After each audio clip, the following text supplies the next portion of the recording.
기억이 파편화돼서 일체의 진술을 할 수 없다라는 이유로 진술을 거부하고 있는 고유정. 고유정이 앞서 나는 성폭행을 방어하기 위해서 이 같은 우발적 범죄를 저지른 거다라고 하면서 증거 보존 신청을 한 게 있습니다. 본인의 신체 일부에 있는 상처, 그런데 그 상처에 대한 검사 결과도 나왔습니다. 오른손과 복부, 팔 등의 상처는 범행 동기를 숨기기 위한 자해은 또는 공격흔으로 보인다. 검찰이 이렇게 밝혔어요. 박정호 대변인, 결국에 뒤집어 보면 고유정이 나중에 체포가 된 이후에 체포되자마자 그랬다는 거예요. 생각보다 빨리 찾았네.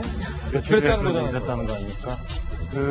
계속 고유정은 우발적 범행이라고 주장을 하고 있지만 몇 가지 건에 이렇게 보면은 굉장히 준비를 철저하게 했다라는 생각을 지울 수가 없어요. 저도 좀 이상해서 들어오기 전에 우리 김광삼 변호사님한테 여쭤봤는데 기억이 파편화됐다는 말이 저는 법조용어입니까? 이렇게 여쭤봤어요. 근데 전혀 아니라는 거죠. 예. 그 고유정이가 얘기했다는데 저는 뭐 학습이나 배움이 짧아서 그렇지만 기억이 파편화됐다는 표현을 어떻게 생각해낼 수 있었을까라는 생각이 우선 듭니다. 그러니까 그리고 좀 전에 얘기했던 것처럼 그 상처도 일부러 냈을 가능성이 있는 거 아니에요? 공격흔 내지는 자해흔이라는 거는. 그러니까 그 피해자인 전 남편이 나를 성폭행하기 위한 상황을 모면하기 위해서 내가 그 상처를 입었다라고 하기 위해서 몸에 상처도 내고 다 아시는 것처럼 뭐 그 전 남편 명의로 문자도 보내고 뭐 이런 것들을 여러 가지 보면 너무나 많은 것들을 준비를 해왔기 때문에 고유정이 주장하는 것처럼 우발적인 범행?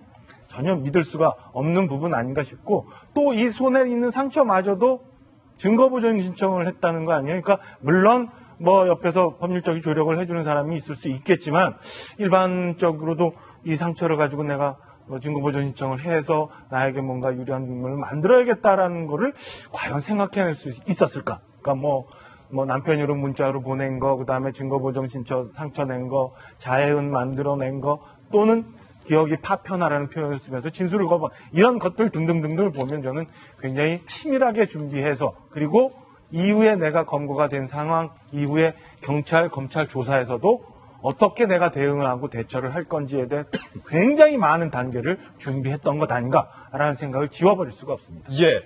그런가 하면 이제 본격적으로 의붓아들의 의문의 죽음과 관련된 경찰의 수사도 시작이 되고 있습니다. 고유정이 의붓아들도 죽인 것이 아니냐라는 의혹에 대한 수사인데요.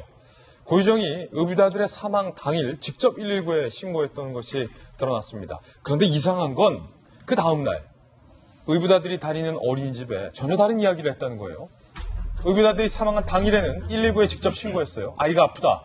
자다 일어나 보니 숨을 쉬지 않는다라고 일종의 119 신고 기록을 고유정이 남겨놨다는 겁니다. 그런데 그 다음날 어린이집에 전화를 겁니다. 아이가 아프다 혹은 아이가 못 갈 것 같다라는 얘기 말고 할머니가 위독하셔서 다시 제주도로 이사를 가야 할 것 같다. 박용진 의원님. 네. 근데 지금 고유정이 했다고 하는 거는 너무 좀 약간 뜻밖의 일들입니다. 그러니까 처음에 아이가 그 사망한 채로 발견됐었던 당일날 아침의 행동도 서로 엇갈리게 지금 주장을 하고 있고요. 여기서 경찰이 과연 제대로 초동 수사를 했는지에 대한 얘기가 또 나오는 거죠. 그리고 지금 오늘 우리가 알려드리고 있는 것처럼 그 119에는 아이가 아프다. 그리고 숨을 안 쉰다라고 긴급하게 신고를 해놓고 그 다음날 아이의 사망이 확인된 그 다음날 아이가 다니던 그 유치원에 어린이집에는 연락을 해서 전혀 딴 얘기를 할머니가 위독해서 자주 제대로 이사 가야 될 것 같다. 그러니까 아이가 안 오더라도 이상하게 생각할 필요 없다. 이 얘기잖아요. 예.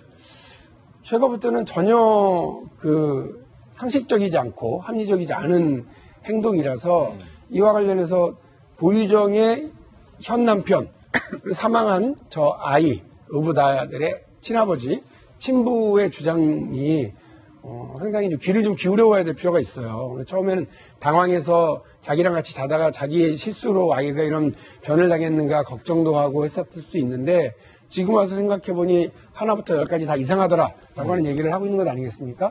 그래서 이와 관련해서 다행히 경찰에서도 이 부분 좀 이상하다라고 생각한 것 같고 그래서 고유정에 대한 이 문제에 대한 수사를 다시 시작했다고 들었습니다. 경찰이 지금 곳곳에서 허점, 곳곳에서 초동 수사를 잘못해서 국민들의 분노를 사고 있습니다. 이번 일만큼은 좀 제대로 짚어보고 제대로 확인해서 아이의 죽음이 혹여나 은폐되는 억울한 죽음이 되지 않도록 경찰에서 좀 제대로 수사하고 확인을 좀 했으면 좋겠습니다. 예. 두 번째 이슈 고유정과 관련된 이야기 전해드렸습니다.